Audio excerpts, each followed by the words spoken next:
Finding the path and sticking to the path can be challenging in the best of times.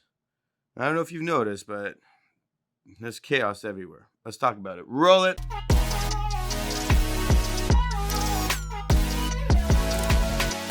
Welcome back to another video. My name is Nikos Rentas. This is mentorsapproach.com. And if this is your first time here, we make videos each and every week to get you thinking and moving in the right direction. So hit subscribe and you won't miss a thing.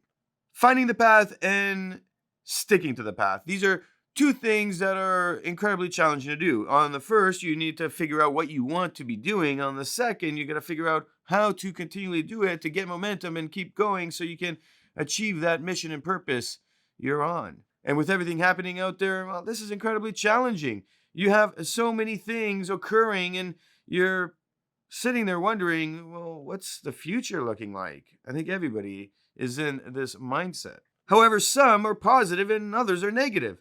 And this is literally because we are negative creatures. We think about the worst case scenario, that turns into a negative cycle, and all of a sudden we're stuck in this negativity realm that we can't escape a lot of the times, and sometimes we do, but only for a short while. And with everything happening, this can be incredibly challenging, and just sitting around for 2 months like we have been, this can really cause a mindset clusterfuck, as they call it. So I'm going to give you 4 tips here to get you reignited in the thought process of where you need to go and how you need to get there, and what's the best way to keep your mindset structured for that success, that positivity in finding the success. And before I start, you're either going to be in that category of somebody who was working really hard to get to where they need to be, so you had already found your path. You might have just started before all this COVID happened, and you were looking at how you're going to get going. You knew what you wanted to do, and you're ready to go.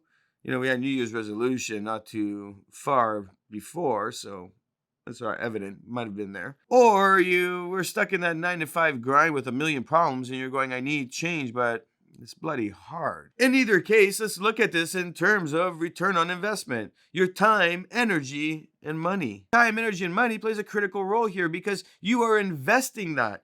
And in every investment, there should be a return on investment. We need to monitor this and make sure that we're moving in the right direction. Step 1 is understanding the fact that you have a budget for all of these. It's the time, energy, and money component of whatever you're willing to give towards any one thing.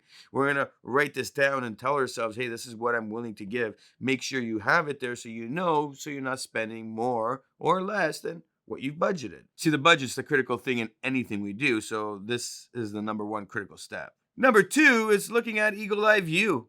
I talk about this all the time. Eagle eye view is the most important thing you can be doing when looking at setting goals. We're going to look at the timeline and we're going to say, where were we during this COVID thing? And what was happening before? And then we're going to look at it as COVID continues. Well, we don't know the future. We don't know what's going to happen. And we're not scientists. We're not doctors. We're not economists. We're not all that stuff. But what we are is extremely knowledgeable in understanding that we're setting goals and we're going to need to meet those goals in order to see momentum start to move and us get ahead of any craziness that may come down the road, which means we're looking at this eagle eye view in terms of time of 3 to 6 months down the road and not a year. Don't worry about the year. The year will eventually come. Let's focus on the next 3 to 6 months where we know certain facts. We know that the closure did well. We know that from the closure, we're able to help those first responders. Thank you, by the way, and a big shout out to you guys. And we know that a vaccine probably won't come for over a year or so, and the country will have to open up. So we need to look at this and ask ourselves, what have we done so far? What do we need to do? And how does this all look? Let's make a list. Which is your step 3. Write down everything that you need to be doing in order to move in that direction. If you're thinking about something, hey, I'm looking at it right now, I'm going to move towards it. Well, there's steps along the way. I need to write everything down, get moving in that direction. Step 4, it's accountability. And this is the most critical aspect of any goal setting. It's looking at yourself and saying, am I being accountable? Am I really hitting the mark with everything I've set to do? See, when you find that eagle eye view and the things you need to do, and you ask yourself, what do I see in the future? I'm going to make my goals, and in those goals of that big list, I know the critical stuff and the non-critical stuff. These are all going to have a return on investment on them. And we're going to know that certain things aren't going to yield what we expect, but others will. But we still need to do them all. Kind of like me recording all these videos in another profile on the camera and realizing that the color didn't come out that well. So I'm redoing them all. And yes, I might not be able to post them in a timely manner that I wanted to, but at least I'm going to get them done properly because the value comes in the quality for me. And I really stand proud for that. Which means for you, your accountability measure check has to look at this whole idea of an eagle eye view. And we're going to look at all the things we need to be doing over the next 3 to 6 months to see what is the requirements for success to happen. And we're going to put a return on investment value on there. And we're going to see, is it returning on what we expected it to return? And if it's not, we need to pivot and structure ourselves to see return on investment. So yes, I might not be getting a lot of subscribers on my YouTube channel. However, I'm getting coach calls, which means, well, it's working. Not the return of investment I was expecting, but the return of investment that's bringing me money. All right, eventually YouTube might like my videos and promote them more, and maybe people will share them, and maybe whatever else needs to happen to get these videos working, I'll see that success.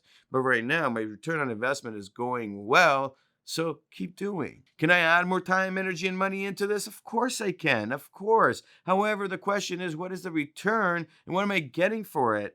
And maybe it's time to launch a new channel and do something else because maybe that's going to bring me more happiness, which comes back to that time, energy, and money. What is the return? As time moves on in 3 to 6 months, we're going to revisit all of this and ask ourselves, well, what's happening? What's happening with this COVID thing? What's happening with the economy? What's happening with all the craziness that we're experiencing in the world? Hey, in October, November, December, we're going to go through this whole change of new president coming in. What happens to the world when the new president comes in? Or will it be the same president? And for those 3 months, there will be turbulence in itself.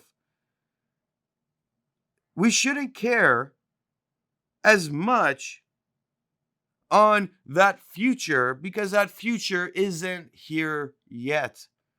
It's a long time from now, but in those months in between, we should be setting up goals to find that success that we're looking for. To recap, I want you to do a few things here. I want you to look at this time, energy, and money. Make a budget. Number 2 is look at everything from the eagle eye view and look at everything from before and after and ask yourself, where is everything at and what do I need to be doing? And then step 3, it's looking at all these and making a list of the things that you need to do and the things you don't necessarily need to do, but they equate. And then, what's the return of investment? Put a value on it. From there, accountability. Make sure the return on investment is where it's supposed to be. My name is Nikos Rentas. This is mentorsapproach.com. Hit that like button if you like what you see. Of course, subscribe so you can get more of these videos. And of course, don't forget, I encourage you to watch one of these 2 videos. The first being the idea behind finding that path. And then the other one is all about how to